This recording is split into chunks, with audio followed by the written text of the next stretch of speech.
not worried about the easy stuff, like what is a latent print, blah, blah, blah, blah, blah. Yeah. I'm worried about the hard stuff. Like, is it appropriate to say that fingerprints are unique and no two people in the whole world have the same fingerprint? Is that appropriate to be testifying that way? I want to know your answer to that. Oh my gosh. Hey there, my name's Ashley Church. And I'm Erin West. We were once newly promoted crime scene and latent print supervisors on mutual struggle buses as we both simultaneously tried to navigate through the challenges within our forensic units. Now we run a business where we create tools and resources that we wish we had had to make these transitions easier. We like to talk about the experiences we've had in the forensic field, the good, the bad, and the ugly, in the hopes to create awareness around these issues and move the needle forward to create positive change in the forensic community. So if you're a forensic professional, regardless of your years of experience, who's not afraid to dive into real, raw, and sometimes uncomfortable topics, you're in the right place. This is the Forensics Unfiltered podcast. Welcome back to Forensics Unfiltered. Today we are tackling something every forensic unit struggles with: hiring the right people. We all know the frustration of bringing someone on board only to realize they're not cut out for this work, or just maybe not cut out for the work at your agency. So how do you fix that? Our guest, Alice White, a total legend in latent prints and forensic training, has over 25 years of experience in latent prints and spent 12 years managing the latent print detail at the Las Vegas Metropolitan Police Department. She's a respected educator, speaker, and now serves as the editor of the Journal of Forensic Identification. Alice is here to share how you can redesign your hiring process to attract and select top-tier forensic trainees. And trust me, you don't need a massive budget or a hiring committee to start making these changes. This session was originally part of the Forensic Trainer Symposium, our 3-day deep dive into forensic training. And guess what? If you missed it, you can still get the replays. 15 expert sessions, 6 live workshop recordings, and Q&A sessions, all waiting for you in the show notes. All right. Let's jump into essential tools for recruiting top-tier trainees with Alice White. Before we start this episode, our guest would like to share a disclaimer that the opinions shared are their own and not representative of their current or past employment. Now sit back, relax, and enjoy. Hi guys, welcome to the 2024 Forensic Trainer Symposium. We are so excited to have you guys here with us today, and we have a very special guest, Miss Alice White, here to talk all things training with us. So I'm sure that many of the people here already know who you are, but for those who don't, tell them a little bit about your background and what you're doing now. So I started in latent prints in 1997, actually as a latent print trainee with the State of Alaska Crime Laboratory. I went through, at the time, which was a pretty decent training program. Like, a lot of agencies really didn't have much in place, but my training program had modules and outlines and things I had to complete. And it took about 9 months, and I was doing both crime scene and latent prints. So, I moved to the Las Vegas area in 2000. I was working on the bench again for the Las Vegas Metro Police Department Forensic Laboratory. And then I promoted to manager in 2006. And that was actually the same year I started my training company. So my company, Evolve Forensics, it wasn't called Evolve Forensics back then, but essentially that's when I became a contract instructor as well. So the idea of training and, getting people competent has always been in my wheelhouse, because I'd been training and teaching at conferences for years leading up to 2006, when I decided to promote to manager and start a company all at the same time. So I was the manager for Las Vegas latent print section from 2006 until January 2018. So this month is actually 6 years since I retired. I can't believe it's been that long already. But obviously as manager, one of the key things I did was I had to, write training manuals. I had to write our policies and procedures. I had to manage people. I had to manage people going through the training program. I had to manage performance issues with my employees when they came up. I obviously was part of the recruitment process, writing the job descriptions to make sure that we could do the appropriate testing when we were doing recruitments to get the right people in the door to go through the training program to be successful in our operational theater. And Las Vegas each jurisdiction has its own things about it that you have to worry about that elevates risks for certain things to occur. And so I always had to look at the big picture of starting with the end. When my examiners go to court, what are they faced with? What are they going to get asked about that is going to put a case at risk? So start with that, and then all of your policies and your procedures and your training wrap around with that end in mind. Then you look at how you need to train people and how you need them to be able to articulate the foundation of their discipline to handle evidentiary issues in court. And then that guides what's in your position descriptions and then how you recruit, because you want to make sure that there's coherence between all of those, that your position description truly does match the qualifications that you need for people to be successful doing casework. And you need to make sure the training program gets them to that success, and that the people coming in are capable of being successful in the training program and getting to the point of doing successful casework. So there was a lot of just like big, like mind-blowing thoughts kind of going through as manager, trying to make sure these things all lined up, because if you have mismatches along the way, then you don't have things running smoothly. And there's just lack of coherence between who you're hiring, how you're training them, what they're expected to do in casework, and how they're expected to perform when they get into the legal setting. So a long time doing that. After I retired, I focused on training, and also with my retirement allowed me to consult. So initially, I was just doing consultations with cases, which I've worked for prosecution, I've worked for defense, I've even worked for victims, like victims have contacted me and I've done work for them directly. Also, as part of that is now doing more of a management consulting with agencies that are struggling with issues. So now I'm also kind of brought in as a sort of just a third party that can look at the policies, the procedures, the training, try to target stuff that employees are having issues with, and sort of mentor and coach management that are in place at these agencies to try to kind of push things along a little bit. So that has been a newer thing over the last 2 years that I've just sort of landed on people's radar to help with. And also more recently, I was named the editor of the Journal of Forensic Identification, which has been exciting, a little bit of a whirlwind right now with everything going on, but I don't know how to say no to anything apparently. So you are a jack of all, you've got all of the things going on, right, for sure. So that's amazing. Today, we're going to talk a little bit about how to kind of cater your intake process to bring in some of those people that can be more successful. So let's talk specifically about onboarding. Like, for example, for us, we used to not have any kind of testing or anything like that to bring in a trainee. If they applied and they had the qualifications, they came in.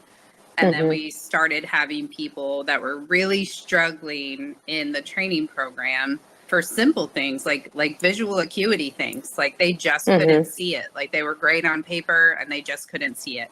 And so we started implementing some onboarding tests to kind of weed out who had some natural skill sets and things like that. So as you were building this program and tweaking it and bringing in trainees, did you have any kind of onboarding tests or anything initially? Or did you start implementing those? And what were the changes in your trainees as you started doing that kind of thing? So I had the benefit of being able to help write the job classifications. One of the things when we wrote the job classifications for the trainee position is, well, first of all, it required a science degree.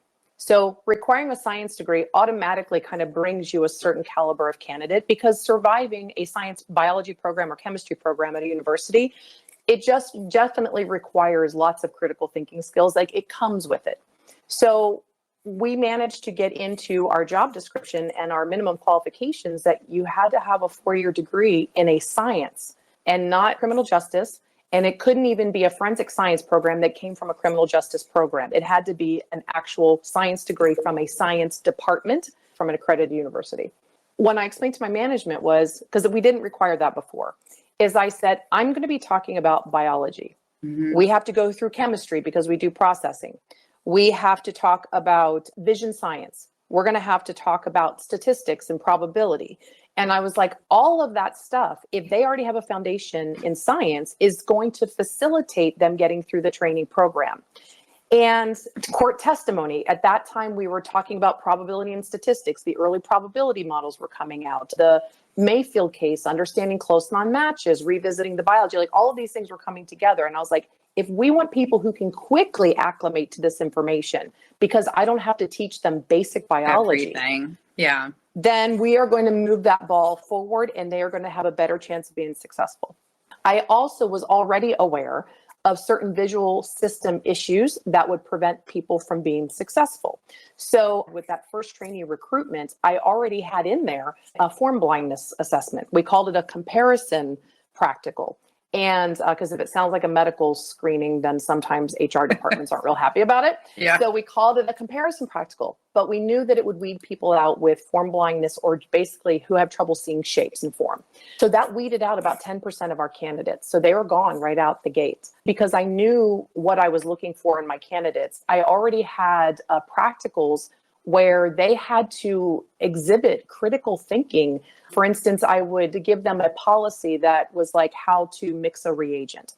And given how the policy was, then I would give them like a record of someone who made a reagent and it had issues during quality control.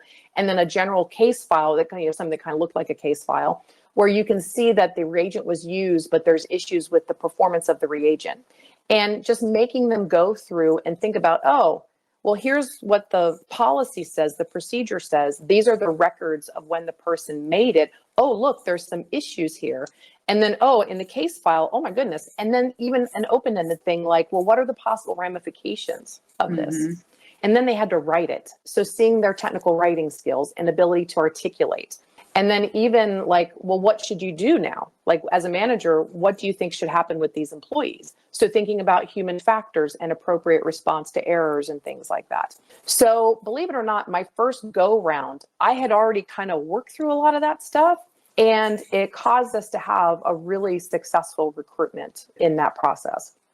So as far as agencies out there, people that are listening and thinking about doing some training program revamps or revamping that intake process so that they can get better candidates for their training program, what kind of things would you suggest? You've already mentioned some of them, but what kind of things would you suggest for them to put into place up front so that they're getting the best people into their department to start their training programs? I think a lot of that's going to hinge on how their job descriptions are written.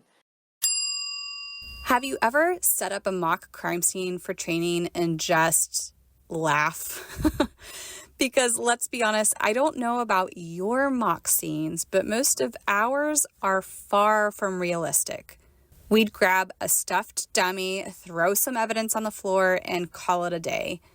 And where would we set it up? A training room, a hallway, maybe an empty office.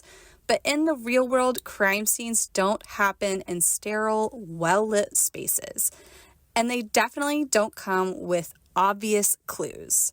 On top of that, we didn't even have a storage room to house a bunch of mock scene props. We had one little cabinet. So we'd have to set up and take down the scene every day. Trainees halfway through, better wrap it up by the end of the shift or tear it down to set it all back up tomorrow. That's why we knew we needed to find a better way. Immersive virtual reality mock crime scenes. No setup, no cleanup, just instant access to realistic, interactive mock crime scenes that actually challenge your trainees' observational and critical thinking skills. Want to see it in action?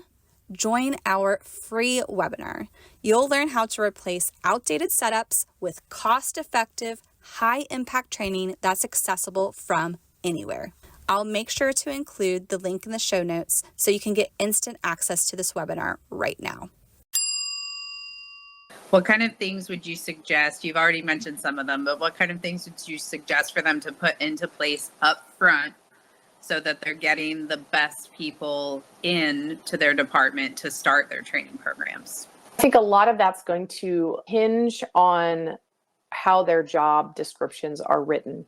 So remember that your human resources department probably is not going to let you do any testing that goes above and beyond what is written in your position description. So if you don't have a line item in your position description that describes the ability to do whatever, then you can't test for it during recruitment. So for instance, if it doesn't say in your position description anything about oral communication or written communication, then you literally have to be careful what you demand on things. Now, I think most job descriptions probably have that. But if that's the case, then go after a strong oral board with questions and critical thinking and interpersonal skill type stuff, which I think a lot of people probably already have. And if it's written, why not have them read passages and then write? Evaluating their writing skills and something that forces them to articulate things is quite important. If you have something in your position description that talks about critical thinking and recognizing anomalies, then why not go after reviewing a case file? Like have something really like some sort of policy or procedure, something basic. And then, like I mentioned earlier, like having records of some kind, whether it's QC records of a reagent, mixing records, whatever, just have them look at things and see if they can actually detect the issues and problems that are associated with it. Those are great practicals. And then have them write it out so that they can articulate in writing what occurred. You can have them read a passage literally in front of you, say, okay, it's stressful for them, but I'm going to have you read this document and then we're going to ask you some questions about it. And of course, they're panicking the whole time they're reading it. So their reading comprehension usually isn't the strongest, but we would have them read. So in the back of the NIST Export Working Group document on human factors from the 2012 document, if you go to the back of that document, there is a copy of a corrective action report. And you can even use something like that that's generic. I mean, it's not generic. It is like case specific, but it's, obviously sanitized out. Have someone read through that corrective action and then ask them questions about it. I like that. And then if you can convince, if you have something in your position description with comparisons, I'm not sure how much it's available now, but there was a basic fingerprint comparison thing that is published in the Journal of Forensic Identification. There's 2 different articles about it by John Bird.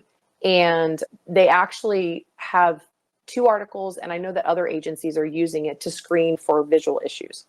So if you can find some way to sneak that in, that's always a good one.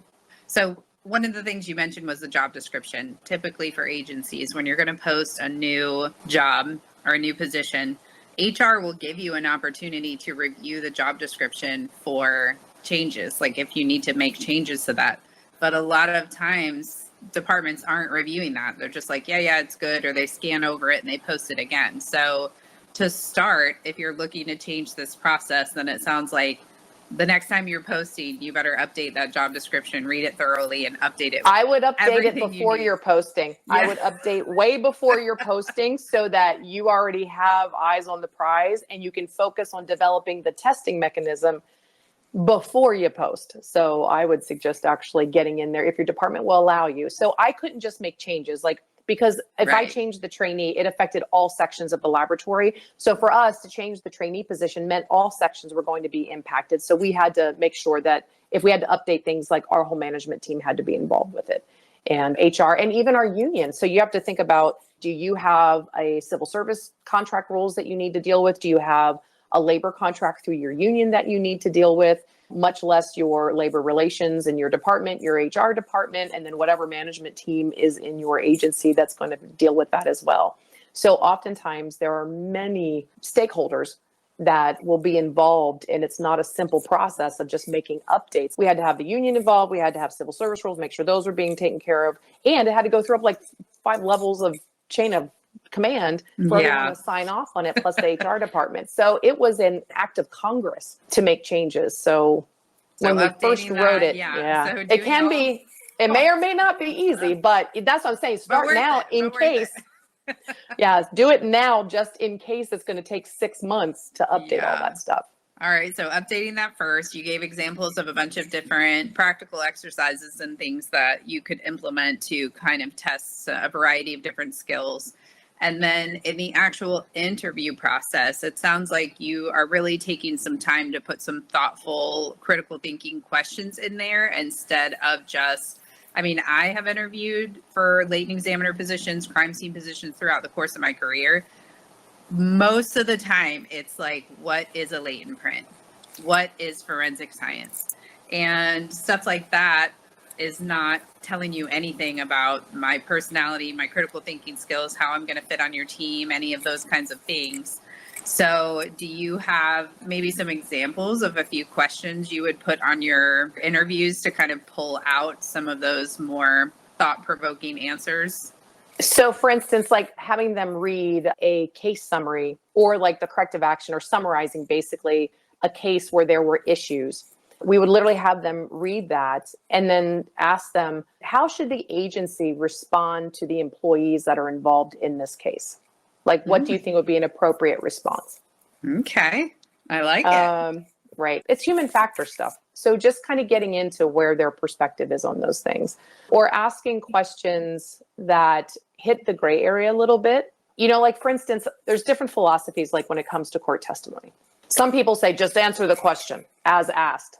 But often that goes against what I swore to do, which was tell the whole truth. Mm-hmm. So you have competing philosophies there. I will give the answer that gets the information to the jury that I need to get regarding a particular concept, topic, or idea that has come up with the question. Because sometimes just answering the question misleads and it doesn't tell the whole truth. But where's the ethical obligation there? Yeah. Those are hard things. So asking kind of gray area questions about like what is the right thing to do when there's more than one correct answer there can elicit those critical thinking's thought, their ability to handle ambiguous right, wrong answers, because it can be right or wrong depending on the context, like that sort of stuff. So I try to come up with scenarios that will generate that kind of thought or that kind of area where it's not a clear answer, just to see how they kind of talk through the issues. So that's always great. When we hired and recruited for senior examiners, let me tell you, that was a whole different bailiwick. So it's one thing for trainees.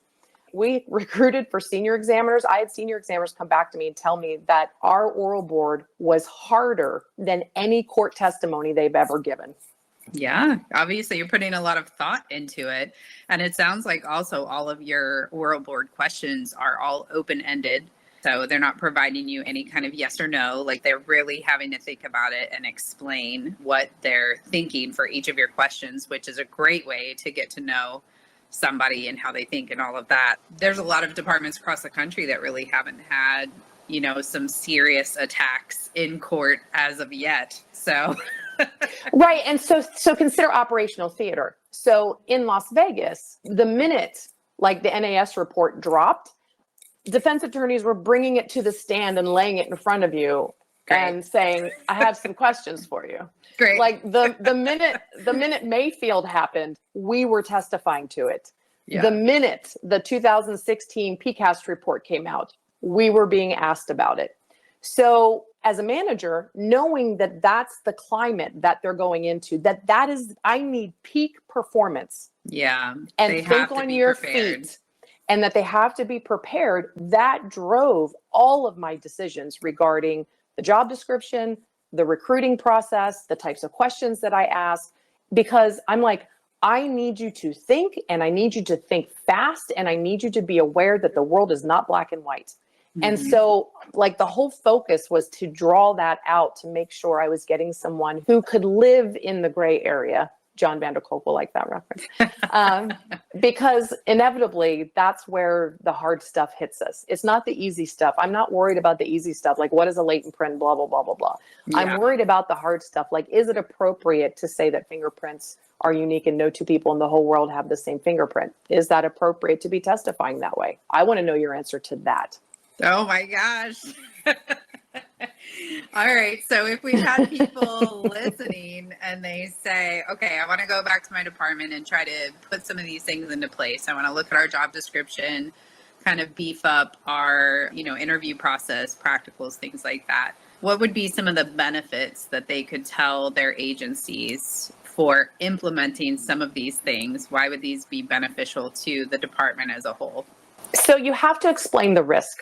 What we know is that cases are getting into trouble because when an examiner testifies, if they go back and they're going to overturn the case or if it goes to appeal, you don't get to testify again. Like the appeal, it is what it is, and they will read your transcripts, and based on those transcripts, they will decide whether or not you testified appropriately and whether or not that case is going to get overturned, the conviction overturned, retrial, like whatever's going to happen, appealed.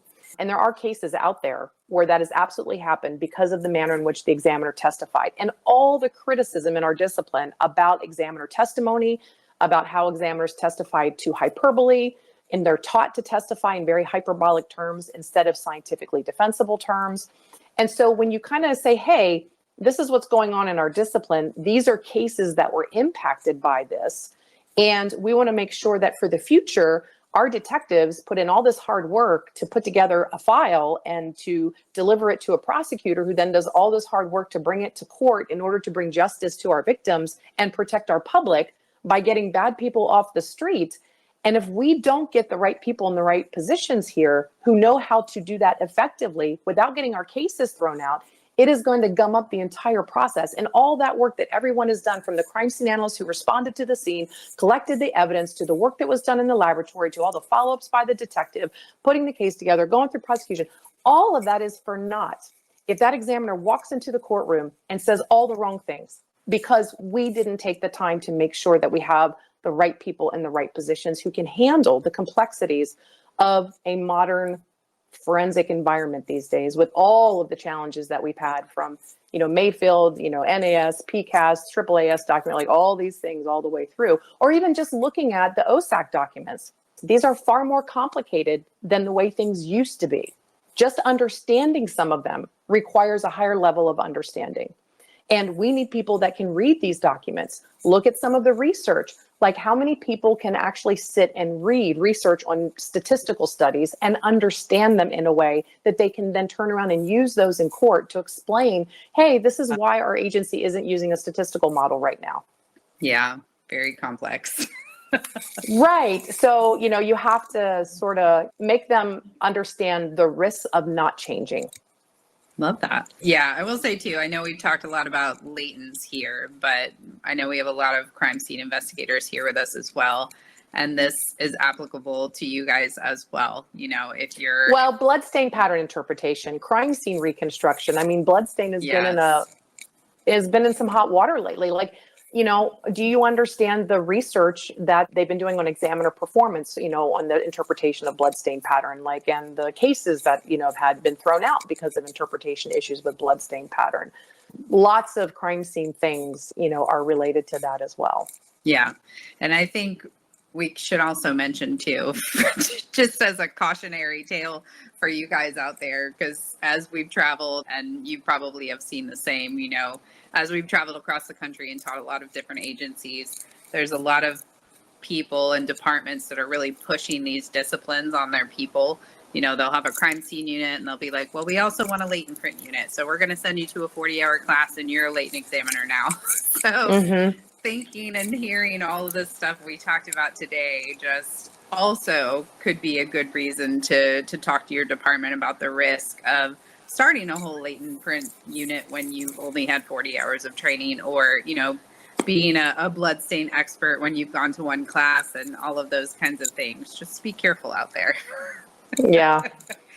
Well, it's even something as simple as there's a state training program that is teaching all the examiners in that state that the purpose of super glue is to fix the print so you can powder and lift it. That is absolutely not true at all. And they are probably losing tons of valuable evidence because of it. Yeah. But everyone believes that. And even though I provided documentation in textbooks that explains that that is not true, and even sent an email to the person who brought super glue to the United States 40 years ago, and the purpose and intent of super glue, and have his email discussion regarding it, resistant to change. Yeah. Because that's the way they've always done it. That's kind of a thing in our field, unfortunately. Lack of critical thinking. Oh, gosh. If nothing else, take away that super glue is not to fix the print so it can be powdered and lifted. Excellent. Excellent. Well, thank you so much for being here with us today. We appreciate it. If they would like to find more Alice, where can they reach out to you, find more information about your classes, your consulting, and all of that? Oh, sure. Yeah, they can always find me on my website, which is evolveforensics.com, or just send me an email at alice@evolveforensics.com. And all that information's up on my website, my contact information, and my cell phone's up there too. So my cell phone is always going. So I'm used to getting random phone calls and text messages from people. Just if you text me, just say, hey, this is so-and-so from such and such agency. Excellent. Awesome. Oh, that was so good. Alice just shared some game-changing insights on how to find the right forensic trainees. And if you've ever sat through a hiring process thinking, why is this so hard? Now you've got some solid ways to fix it. And if you want more game-changing forensic training tips, you need to check out the Forensic Trainees Symposium replays. It's got 15 expert presentations, 6 live workshop replays, and exclusive Q&A sessions, all designed to help you build stronger, smarter training programs. So don't miss out. Grab the replays. I put them for you in the show notes. And as always, thank you so much for listening to Forensics Unfiltered. We will catch you in the next episode. Thank you so much for being here and listening to Forensics Unfiltered. If you liked this episode, would you do us a favor and leave a review letting us know specifically what you liked about this topic? It will only take a minute, but it will really help us plan future episodes so we can bring you more topics that you want to listen to. We'll be sure to provide any links from today's episode in our show notes on our website. Head to www.gapscience.com. Until next time, stay safe out there.